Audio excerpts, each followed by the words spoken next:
All right, well, we're back together after you were solo last weekend, weren't you, Blake? Correct. Good form preview. Didn't he dominate? Didn't he dominate on his own? He's like a ruckman that just wants to do all the tap work himself. But unfortunately, I'm back here to...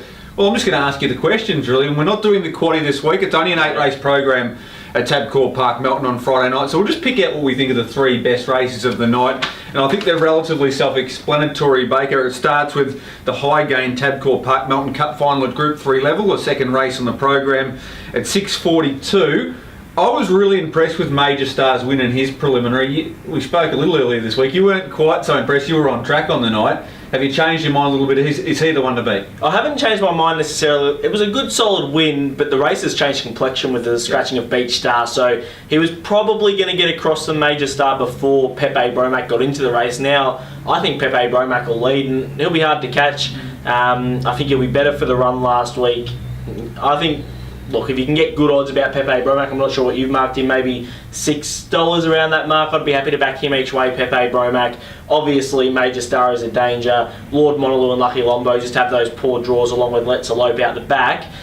Changing code, depending on how they drive him, could be getting home late as well. And I can throw one to the multiples. Daylight Dean, I quite liked his heat run. I think he'll be behind Pepe Bromac, and I think he can run 3rd or 4th. But yeah, I'd be happy enough to back Pepe Bromac at each way odds. I thought he was on the decline. You think he's still going as well as he was earlier this campaign? Yeah, I had no luck last time. He was wedged in between horses. I know he probably didn't finish off as well as he should have, but just speaking to Chris Alford, he sort of allayed my fears a little bit that the horse was an on-trier, and for that reason, if he's in front, I think he'll prove hard to catch. I'm very keen on Major Star there, but I do take your point pretty strongly there that he would have been an even better chance of finding the front without Pepe Bromac in the race, but I was still very, very impressed the way he got home. 3 straight sub-29 second quarters to finish off last week in his heat of that series. Let's Elope's the other one we didn't really speak about. Race 3 is the Blacks Are Fake free-for-all. Small field here, but quality field over the short course trip.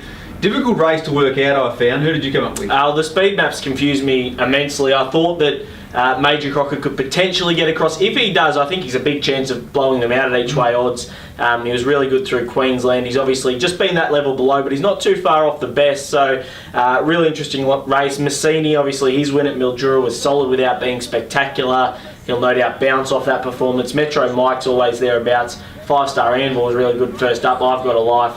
I'd probably just demote him a little bit, but in saying that, he could still probably win. So very tough race. Flaming Flutter drawing the pole back as well. It's very confusing to my eye. Do you think that they'll fire out with Maximin? You mentioned Major Crocker might be able to find the front. Do you think they'll be conservative with him, or will they use all his gate speed at the start? It's a big question mark. Over the 17:20, there's probably a very good chance they will try and fire out and find the front, but he's first up, so that may not eventuate. It will be an interesting scenario and a very intriguing race. Yeah, I'm still with I've Got a Life, but it's a tough race. Flaming Flutter's been trialling okay, gets the draw.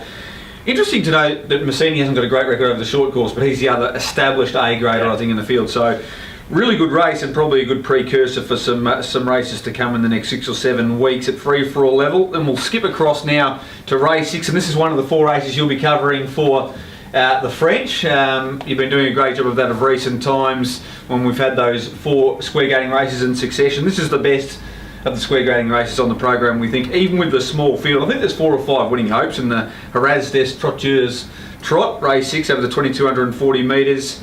Are you Illawong Helios, man? You love our 2010, are you sticking with him? I was going to say, I was pretty confused by the first 2 races, but we finally get to something I'm happy to talk about and happy to have a good lash out, because I think our 2010 is a really nice horse.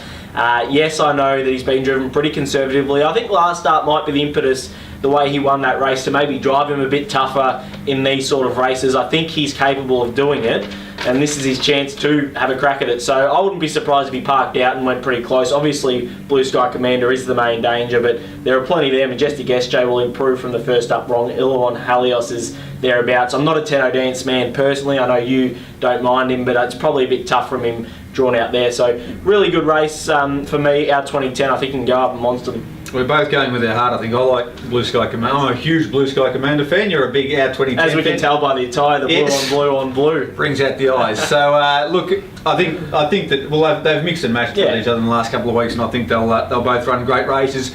Before we leave, that's the Tabcorp Park preview, but I saw on Twitter, I think it might have been a day or two ago. Yes. You've launched into one. You're very keen on one for the 2-year-old fillies division of the Breeders' Crown. Correct. And you spoke to Emma Stewart, I think, earlier on today. Correct. Give us a little rundown. Yeah, no, just one I thought I might have found at the trials. Miss Graceland, she trialled really well behind a horse called Soletic. I thought she trialled outstandingly. Just her action, the way she was pacing and hit the line. She did win at Ballarat a couple of nights ago pretty impressively. I spoke to Emma and asked her to weigh it up where she might sit between the likes of Perfect Sense and Our Celebrity.